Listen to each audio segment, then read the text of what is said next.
We've been speaking about the attributes of God, what it's like to have a high view of God and His attributes. Let's dig in and talk about one specific one.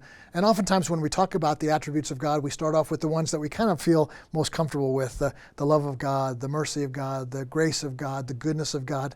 I want to start on the other end of the spectrum and talk about the justice of God.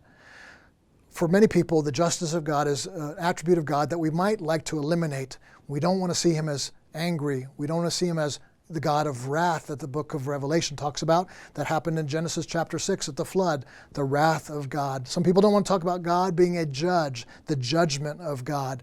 We've tried to repaint God in our own image, the softer, kinder God, the one that's more impressive to us, the one that is better at PR for the church, but that's not who the true God is.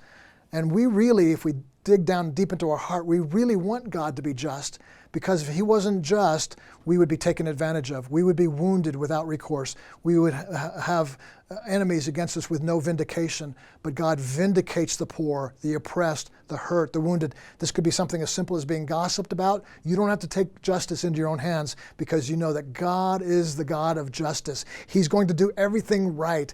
When we talk about God's justice, it means who He is, not just what He does. He is just. In other words, He is right, and He will act right in all His ways.